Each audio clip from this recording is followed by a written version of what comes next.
Om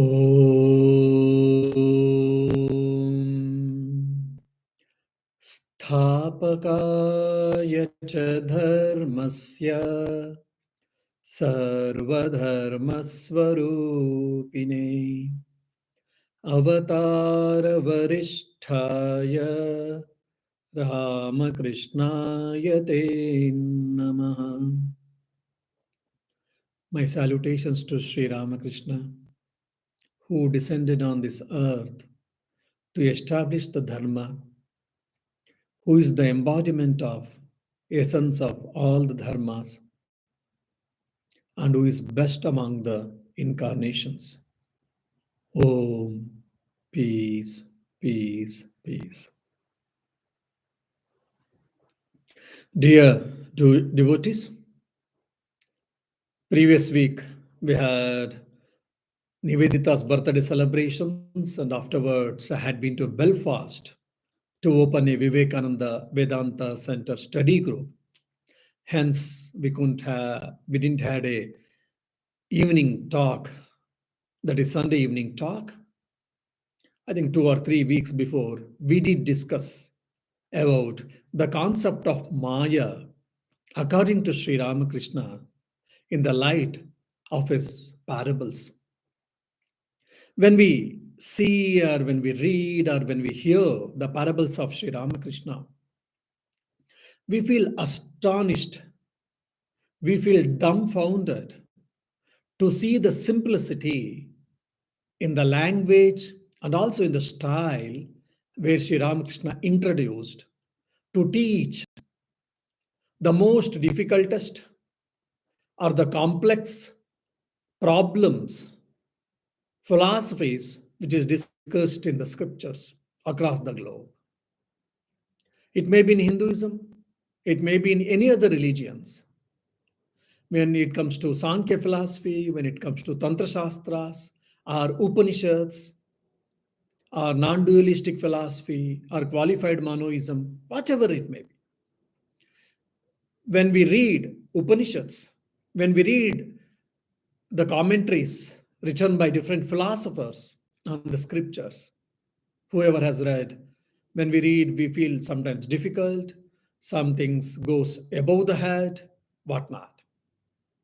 But all the intricate philosophies has been beautifully in the simple language even a child can understand, child can comprehend the highest philosophy, the sublime truth. That is the beauty of Sri Ramakrishna's teaching. He had his own simplistic style by which he explained the highest truth, the sublime truth, the most subtle truth in a simple manner.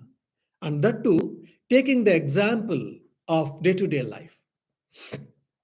Now, today, we'll be discussing about the nature of the Brahman, the supreme self or the self, or about the consciousness in the light of Sri Ramakrishna's teachings, which is reflected in his parables, tales and parables. What is Brahman? Before going to it, I would like to tell you that any philosophy has to discuss either one or two or all of this. Any philosophy has to discuss what is the supreme truth, what is the ultimate reality. Either you can call God or Brahman or Allah or the Father in the heaven, whatever the word you may say, but it has to be explained, it has to be named, it has to be defined. At least there should be an attempt to explain all of them. So, what is the ultimate reality? Who is the creator of this universe? So, who is God? Who is the supreme self? And what is his nature? What is his function? And where does he stay? In what form does he uh, stay or does he appear? All these questions has to be answered. The other is, who am I? Very pertinent question. What is the nature of the being? What is the nature of the individual self has to be explained by every philosophy. And the third is, what is this universe, empirical universe, which we perceive and live in day to day life? What is this nature of the universe? Who did create this universe? When? How? Why? All these questions also has to be answered about the origin of the universe. And the three connections between the supreme self, individual self, and this empirical world or universe. What is the connection between all these three things also has to be explained by any philosophy. Now, what is Brahman? Means it is a one angle of triangle. So, what is the supreme reality if you ask? Either it is called Atman or Brahman. And especially when it comes to pertinently, who am I? These questions have boggled the humankind from centuries ago. Who am I? What is my nature, real nature? Do I survive after death? If so, in what form? Where do I stay? How do I exist? And before birth, where was I? And after death, where will I be? Will I be there? If so, where will I be there? Where will I be? In what form? So all these questions has to be answered. Now, when it comes to Semitic religions, we say, oh, God is there, He is in heaven, He stays there and He rules the world. He has created this world, He rules the world. And He has created us also. The human beings are the crown of the creation, the Semitic religions say. And we are ruled by Him. And what is our nature? We are supposed to be subservient to the Lord. And as per His instructions and teachings, if we follow, then after our death, on the judgment day, we will be sent to the eternal heaven. And if our evil actions, sinful actions, or the wrong actions, if they are more in number, outnumbered than the good actions, then we will, on the judgment day, will be judged and will be sent to the eternal hell. This is what the dualistic concept which is pertaining to Semitic religions. When in Hinduism, there are theistic religions which are dualistic in nature. They also say God is omniscient, God is omnipresent, God is omnipotent. He is the ruler of the universe, is the sustainer, and is the dissolver of the universe. And He has created us. And He can give mukti, He can give whatever we wish. And there are a number of beings and there are a number of souls. Multiplicity of souls has been accepted. I am different from another human being, another being. I am different from the world. World is different from God, and I am different from God. So multiplicity of souls are there, and God is different from individual soul. Individual soul is different from universe and whatnot. And little advanced, refined theory comes qualified monoism. Vishishtadvaita. The Ramanujarya, who is the propounder of this philosophy, he says that the God has got two eternal entities in him. God consists two components or entities. One is Chit. Out of Chit, all the living beings, sentient beings, have been emerged. And God consists Achit also, insentient in the nature. So all the matter, non-living beings or the matter has been emerged from the Achit. So this Chit and Achit, conscious and inert, both exist in the God. Means the universe is the part of the God, and the living beings are even individuals. We are also the part of the God. Amsha, we say. Raman said, we are the part of the God. Amsha, Amshi, Bhava.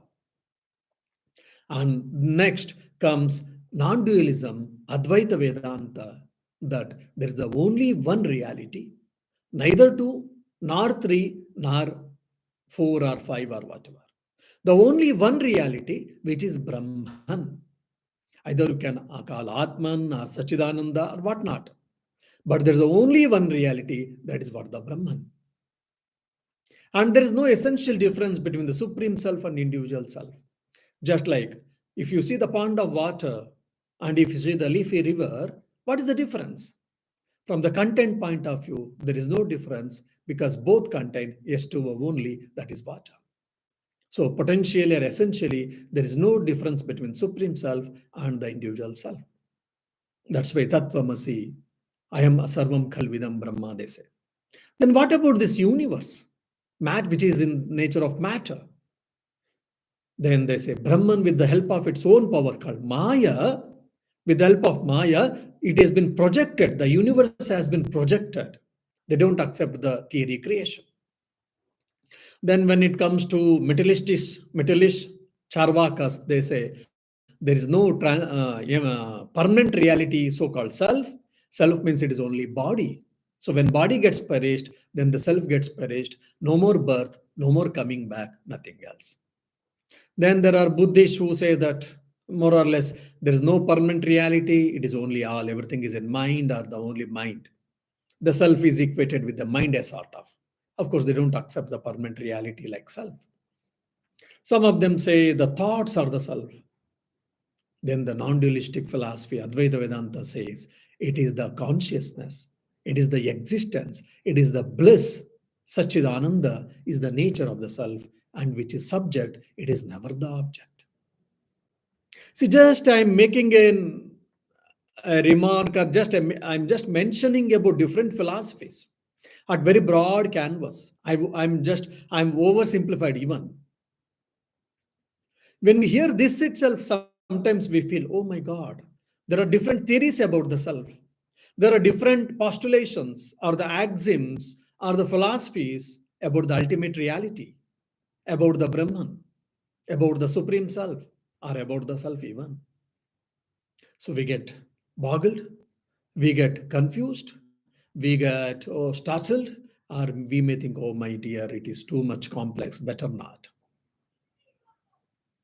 But when we read the Gospel of Sri Ramakrishna, when we read the teachings of Sri Ramakrishna, and when we read the especially tales and parables of Sri Ramakrishna, all these intricate philosophies, all these complex philosophies beautifully will be explained in a simple manner. Now, Upanishads, how much ever they make an attempt to explain what is the nature of the Brahman, Sachitananda, Sachidananda Brahma, Ayamatma Brahma, Pragnanam Brahma, Sarvam Kalvidam Brahma, whatever exists, everything is Brahman. Ayamatma Brahma, this is Brahman, this is the self, verily self. Aham Brahmasmi, I am verily self. Tattvamasi, you are that. Then Satyam Gnanam Anantam Brahma. Truth, absolute knowledge, absolute infinity is what the Brahman. So, like there are so many definitions about the reality or about the Brahman. But in spite of saying all these things, the Rishis were bold enough to say that. They accepted that, look, really we cannot explain what is Brahman. Just whatever our explanation is, near to it we can say. We can never explain what is Brahman. And a lot of theories, a lot of explanation has been given. Sometimes some people, when they read, they feel it is too technical or too difficult to comprehend. No, all this, like Brahman cannot be explained. This sublime truth has been explained by Sri Ramakrishna through a simple anecdote or parable. Sri Ramakrishna narrates a story. He says, a salt doll, it wished to measure the depth of the sea, and it dived into the ocean. Why? To measure the depth of the sea. Then what happened? When the salt doll goes slowly, when it's going down to measure the depth of the sea, it got dissolved in the sea. We all know that. Then now who is there to examine and to tell us, to come and tell us what is the depth of the ocean? No one is there. This is a simple story Sri Ramakrishna tells. So the sublime truth behind this is that means what? The Brahman cannot be explained. Why? Because Brahman is beyond the speech and the thought. Now, for an example, if I have to explain it, I have seen a thing. If I have seen a thing, that means there is a form, there is a shape for an object, and there's a concept formed in my mind which is in the form of thought, and I name it something. Okay, this is a cow. I saw a cow in a farm, it has got a particular shape, and that has been registered in my mind in the thought form, and I have given the word name called a cow. Okay, this is a cow, it is a cow. When I say that, people ask, what is that, Swami? Then I explain, okay, which has got four legs and tail and horns, and which gives milk for us, and in particular shape, everything I explain. So, thought and speech, whatever I have to explain, whatever I have to understand, whatever I have to comprehend, that is being possible only through my mind or thought and the speech. Word, wow. So, thought and speech, name and form in other way, it is possible. Now, this name and form are the thoughts, all are pertaining to, belonging to the mind actually. If no mind, no thoughts. If no mind, no speech. If no mind, no words even. And the Brahman is beyond the mind, beyond the thoughts, beyond the reasoning. That is the reason Brahman cannot be explained. To explain anything, I need a mind, I need thoughts, I need speech, I need words. Whereas Brahman is beyond that, so we cannot. Just like, oh, here 5G spectrum is so nice, I'm able to download all the videos and I'm able to browse it so fast. Fine. Then, oh, my dear, I'm asking my friend, what about you? Oh no, I am able to get only 3G. What? Because your 5G is there, I'm able to get. Why are you not able to get? He says, yes, my dear, my phone is old, so only I can receive 3G, but I cannot receive 5G. If my phone is able to get 5G, I can even get 3G also. If some places, if there is no 5G or 4G, 3G, yes, I can get it from the 5G mobile. But 3G mobile, it cannot comprehend, it cannot receive the 5G spectrum. Why? Because that mobile is not, it is in the lower version, not the higher version. So the Brahman, if an example is a 5G and this mind is a 3G. So Brahman is beyond the mind and thought and the speech. That's why Brahman cannot be explained. Brahman is beyond all dualism. Brahman is beyond all manifested universe, all manifestations. It is unmanifested. So when we read Upanishads, when we read the commentaries on the Upanishads, we read all these things, we hear, we understand. So all these things Sri Ramakrishna tells in the simple story of a salted all story. So Brahman cannot be explained how, why we came to know that. Now all our scriptures are making only an attempt. For example, how was your sleep? How was your yesterday's sleep? If someone asks, based on our sleep experience, I say, I had a good sleep. I had a deep sleep. You had a good sleep? Fine. You had a deep sleep? Yes. How can you say? Because I experienced. I know it. Okay. When you were having a deep sleep, were you aware of your deep sleep at that moment? At that moment? No. Were you there? Maybe, may not be. Why? Because I was not aware when I was in deep sleep. Since I was not aware, I cannot say I am not. I may, they may not be. But if I am not there, then how did I understand that I had a deep sleep? Maybe I may be there. This confusion may get it. So, when I was in deep sleep, when I was experiencing deep sleep, my mind was inactive, My thoughts were dormant. My mind was dormant. That's why I was not aware completely. But Vedanta says that mind is very less in active, just maybe a few percent, 1 or 2 or 5%. That's why we have got the experience of the deep sleep, and when we wake up, we will be able to say that yes, based on our memory of the experience, based on our memory of the experience, we say that we had a deep sleep. But in that deep sleep, we cannot tell, or we cannot understand, we cannot tell that we are not aware that we had a deep sleep. If you are aware that you are having a deep sleep, that means it is not a deep sleep, it is only a dream of the deep sleep. So similarly, when we are experiencing the Brahman, there will be no difference between me and the Brahman, because I am the Brahman. So none of us we can explain. Only when we come down, when we come down to our mental state, at the level of the mind or thoughts or the intellectual level, then only we can, based on the memory of the experience, we can say that what was that Nirvikalpa Samadhi. See, all these explanations again has been explained by Sri Ramakrishna in a simple parable. Sri Ramakrishna says, look, I had a wonderful experience of the Brahman or the Mother Kali. We are having a Kali Mother worship coming Sunday, 6 to 8 p.m. Whoever is free, please join us. He says that I would like to narrate, I wish to narrate my experience, but what to do?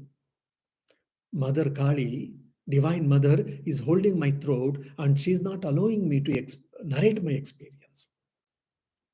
If we listen, oh, why? Mother Kali doesn't want? Oh, because she doesn't want to reveal the secret for anyone and everyone. Or she doesn't want to get liberated so that the world gets halt, the creation gets halt. That's the reason she doesn't want every one of us to get liberated. Is it that's the reason why she stopped Sri Ramakrishna, or she holded his speech, his throat, not to reveal? Probably without knowing the truth. When we read the story, we may understand no. The hidden truth behind it is what Brahman is not explainable. Brahman cannot be explained. Because when we have the experience of that Nirvikalpa Samadhi, our mind is not active, our senses are not active, our individual existence doesn't have at all. See, again, that beautiful philosophy has been told in a simple way. And Brahman cannot be explained.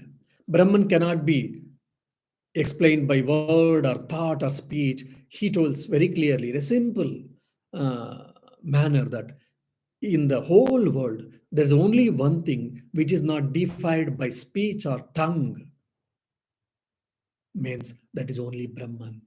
Because the Brahman is untouched by the tongue. Brahman is untouched by the tongue means what? Brahman cannot be explained by word, thought, and speech. Okay, what about this experience of the Brahman? Once we have got the experience of the Brahman with like saints and prophets or incarnations, how it will be? Can it be explained when they're having Nirvikalpa Samadhi, when they're experiencing the self? If you ask, no. Even in Taittiriya Upanishad comes. In Taittiriya Upanishad, a Rishi tells, Havu, Havu, Ahamannam, Ahamannam, Ahamannam, Ahamannado, Ahamannado, Ahamannadah, Ahagashloka, Krudahagashloka, Krudahagashloka, Krut, Pratamajarutasya. Like this it goes on. The Rishi is experiencing that Brahman, the self, or that consciousness, and is unable to hold on himself and is unable to explain. He's only making a sounds, ha, ooh, ha, ooh, ha, ho, ha. When we see a beautiful forest, when we see a beautiful something, natural, scenic beauty, we feel, hey, what a beautiful it is. Oh, it cannot be explained. It has to be enjoyed. It has to be experienced. It has to be just felt, feeling only, we say. So even on that Rishi, when he was having that glimpse of that supreme bliss, He is unable to explain. No words are enough to explain. He's making only sounds ha, woo, ha, and etc. This comes in Taittiriya Upanishad, which is the part of Yajurveda. Now, the same thing Sri Ramakrishna tells again in a simple story. Four friends were walking. There was a huge wall. So they thought, okay, because there is a huge wall, they were interested to see what is there behind the wall. Okay, then there was a ladder. They climbed the ladder. One person climbed the ladder. He wanted to see and he wanted to explain. He climbed the ladder and he only said, wow, and he jumped inside. He said only ah or wa and he jumped inside. He didn't explain what is there inside. These three fellows, they were thinking, what this fellow is. He might have seen some good thing, some spectacular thing, fine, but he should have told us what he has seen. Instead of that, he said, "Wah," and simply he went inside or he fell down inside. Oh my goodness. Then the second person, one more among the three, the second one said, "Okay, look, I will go and I will see and I will explain you. I will narrate you." The other two said, "Thank you, please go ahead." The second fellow climbed the ladder and he saw something inside, behind the wall, something. Again, he was also overwhelmed with a joy, overwhelmed with a bliss. He said, "Oh," and he again jumped inside. He also didn't explain what is there inside. Then the third person climbed. Again, he also said, "Ah," and he jumped. Fourth person saw. Again, he jumped inside, saying, just using an exclamation, "Ah," or "Wah," or "Ho." So finally, all the four experienced something and they only uttered a sound and they went inside, they jumped inside. So none of them were able to come back and tell what they saw on the top of the ladder. Means what? Brahman is beyond the word, speech, and thought. It cannot be explained. And it is a full of ananda. It is a paramananda. It is a full of unalloyed bliss. It is an eternal bliss. For an example, if you like someone, if you like chocolate, I like children like chocolates. If when you give a chocolate, they feel so happy. They feel the heaven is in their hands because they have got a chocolate or a toy or a doll. For some time, fine. Afterwards, again, it asks for some other thing. So similarly, for an example, some of you are interested in having a BMW car. So you struggled, you slowly, you accumulated money, and after some amount, then you took a loan and you purchased a BMW car. You felt so happy. You took the photo of it and you shared in your social media with your friends, and you were so happy. You drove the car and you remember time and again. You saw the car for 1 or 2, 3 days. Then afterwards, slowly, that intoxication or that joy comes down.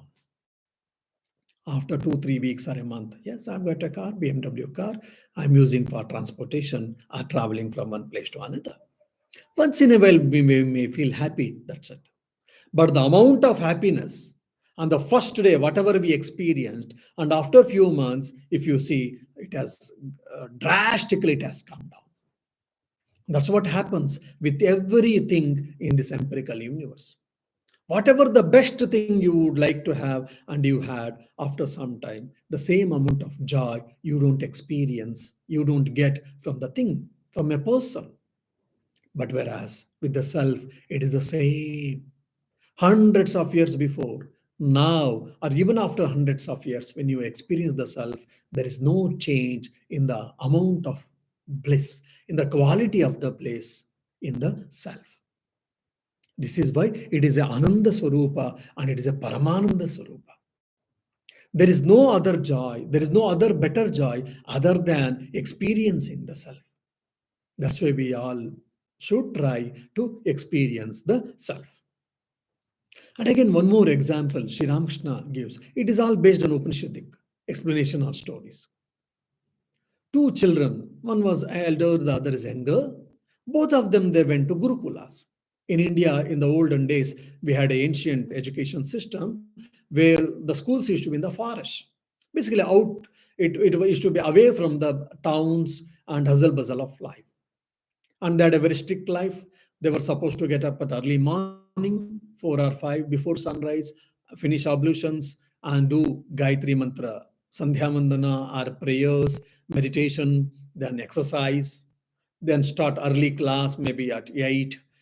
They used to have a milk and take classes, then 11:30 to 12.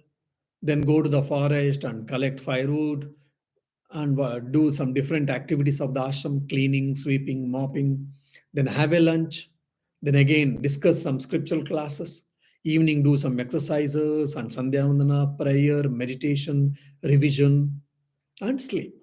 So very simple living, high thinking they had to do that. So like these two children, they went to the school, Gurukula it is called. So they had to stay with around 12 to 14 years with the teacher, and no vacations, no coming back to the house for 14 years. Once they finish their education, they have to come back. And in this 12 to 14 years, the subjects or the topics they had to learn were 64 subjects. Imagine. Now we have got only 6 subjects or 9 subjects or 10 subjects, maybe in some universities or in some education systems. In those days, they had to learn 64 subjects. And the interesting part was examination system also. They said Shalaka Nyaya. Shalaka means needle.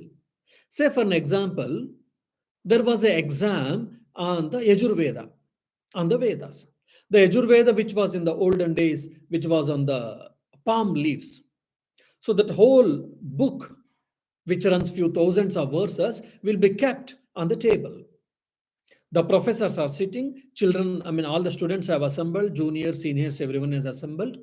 Among them, one youngest student or randomly one student will be called. He will be given a needle with a thread, along with the thread, and he was asked to drop the needle on the book. Then when he drops, when it goes on the tip of the needle, where it ends, in which page, in the leaf, that leaf they open, and whatever the topic or the verse, whatever has been explained, discussed there, based on that, the professors used to ask questions to the student, and student has to answer. Means there is no optional questions, there is no electives. Every question is compulsory, every subject is compulsory, and 63 subjects they had to read, they had to master. At the age of 21 or 22, now whatever we say, graduation from university, same age they had to get graduate, they used to get graduation, and they used to come back to the house after learning 64 subjects, 64 topics. So like these two students, they finished their schooling and they came back to the house. Father was very happy. He welcomed them. He was very happy. He appreciated his happiness. And of course, he is also a well-learned person, no doubt. So he wanted to make a test. He wanted to conduct a test, how deeply really my children have studied. And he asked, what is Brahman? So the elder son started explaining, oh, Taittiriya Upanishad says Satyam Gnanam Brahma. Then Brihadaranyaka Upanishad says this, Chandogya Upanishad says this, Ishavasya Upanishad says this, or the Vedas say this, Bhagavad Gita says that, Bhagavatam says that. And so beautifully, because he had battered even, so many verses he was able to quote and he was able to explain. People, when they listen this, they were all astonished. Oh, he's such a great personality. He is able to, everything is in his fingertips. He's able to quote verses and he's able to explain just like a cakewalk. The father was happy. He appreciated. Well, you have done good. He was part of probably happy, but he didn't say anything. Sorry, he didn't say anything. Just he listened, he smiled and kept quiet. And he asked the younger son, my dear son, can you explain what is Brahman? The younger son just saw his father and he bent his head and he started saying the flow. He was silent. So if we hear, we say, oh, probably the eldest son had learned things, that's why he was able to explain. The younger son probably he didn't learn properly, That's the reason he's unable to explain. We may think.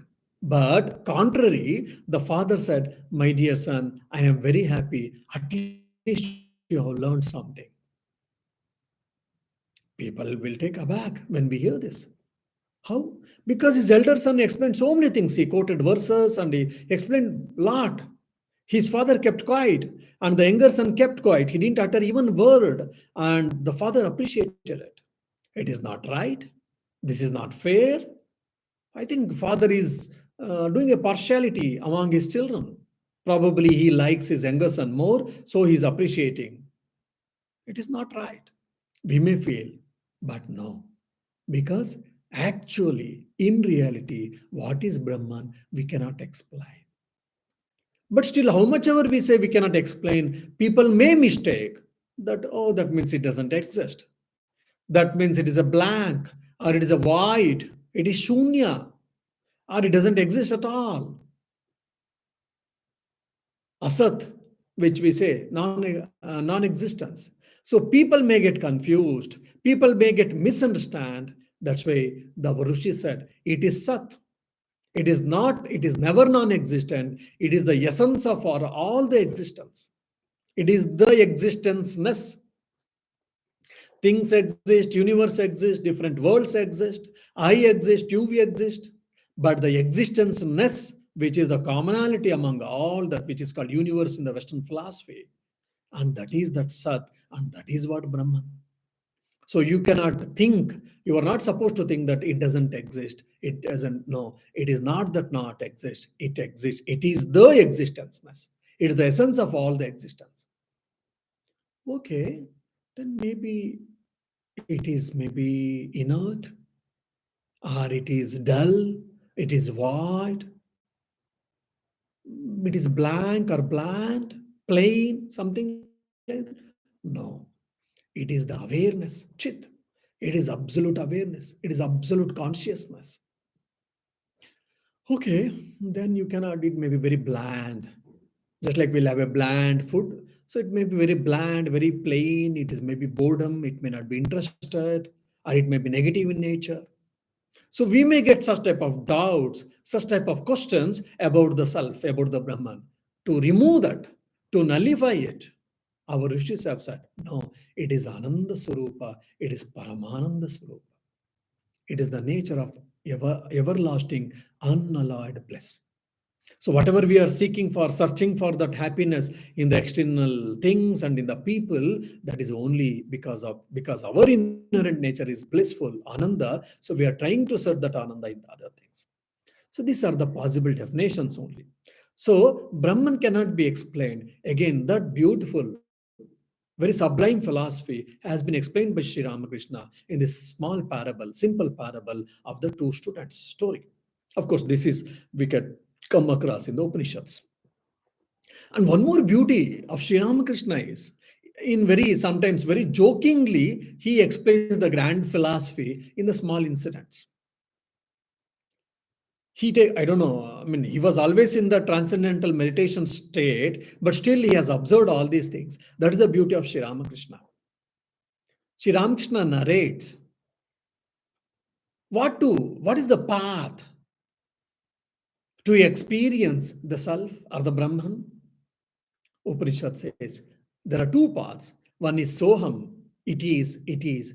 The other is Neti, Neti, not this, not this, not this. So what is this Brahman? It is.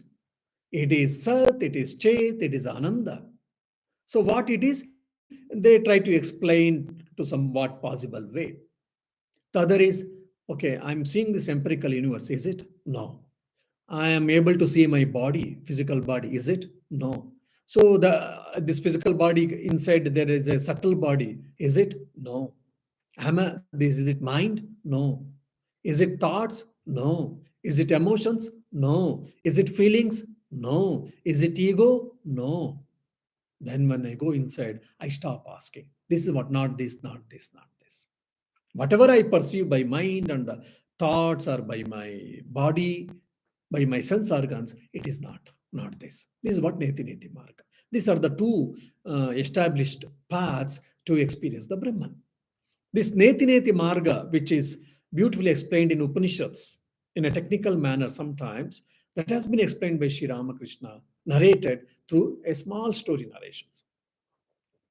A marriage happened, then girl went to the husband's house. She stayed there. After some time, for some reason, husband and wife both came to the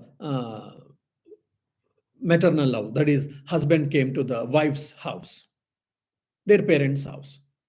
Now, husband in the olden days in India, generally the people, the male, until otherwise their family. So any other people are there, they used to sit in a particular place in the drawing room or in the hall. They used to sit and talk, and the ladies used to sit inside and they used to discuss.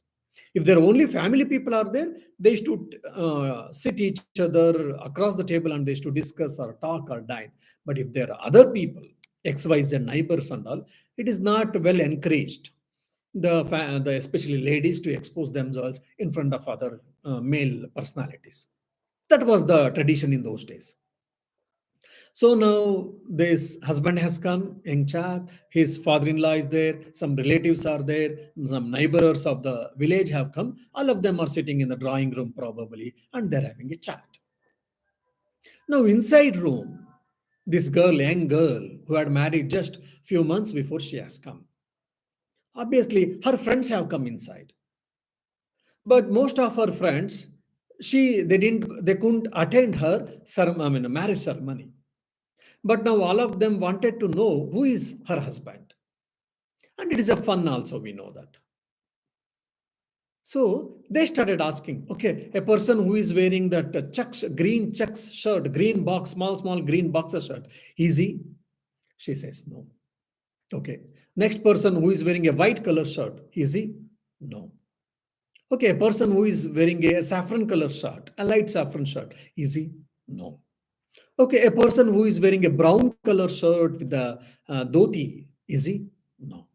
Okay, so the person who is wearing a black color shirt with a white pant, is he? No.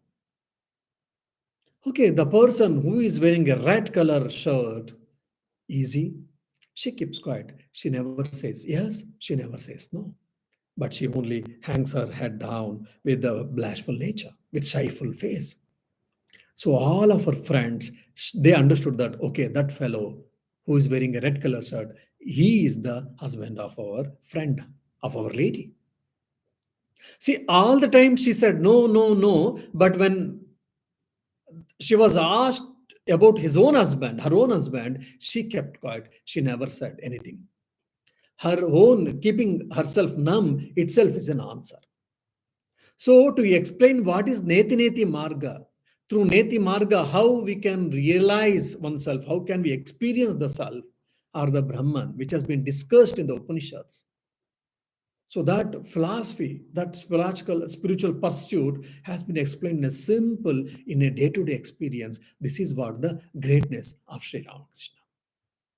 One more example he gives Sri Ramakrishna. A villager, an official in those days, in the king's days, there were. So kings were not easily seen by common people in those days. So an official took the villager for some work to the palace. The villager had seen from long distance only outside the palace, that's all. He had never seen ministers, he had never seen chief in commander, neither or nor the king. So he was definitely overwhelmed. He was joyful. He had prepared himself with the possible good dress he had. He had prepared himself with a good dress, and with that official friend, he started going. He entered the palace. There was a first door. In the first door itself, there were soldiers who were well equipped and with their own dress. So the villager was overwhelmed and he was so happy to see the soldiers with that weapon and dress because he was from villager and he didn't know all that. Then said, oh, he must be the king. Is he the king? The official said, no. Then he went inside, bit second door. There again, soldiers are standing with again weapons with the better dress. Then he thought, okay, that means he should be the king. So is he the king? No. Okay. Then they went little inside, third door. fourth door, fifth door. Every time he is going slowly, slowly, the people who are wearing, the soldiers or the officials who are wearing their dresses, the costumes are becoming better. They're having jewelries and better weapons and all this. And they've got a lot of grandeur, pomp and show in their costumes because they're royal family. So every time he was getting mesmerized and he was saying, easy a king, no. But after crossing 6 or 7 doors, when he went, there was a majestic darbar hall, and there is a crown, and there is a king chair, and a person is sitting with a golden, with a gold and with the silk dresses and whatnot, with some maybe with a weapon. But when he saw him, he didn't ask his friend officer, is he a king? By seeing his that majesty, by seeing the crown or the throne and the other things, immediately understood that he will be the king and he is the king. Till then he was go on asking, but when he saw the king, he never asked. So Sri Ramakrishna explains this parable only to make us understand that through Neti Neti, we can experience who am I, or what is the nature of the Brahman, or what is Brahman. It is not only intellectual speculation, it is not only intellectual understanding, rather it is the experience. It is the experience. Like this, these are all discussed in the philosophies, in the Upanishads. Commentators have given their own commentaries. There are sub-commentaries, sub commentaries, all these things. Whoever studied the Upanishads and the commentaries, especially Indian philosophy, you will be able to understand.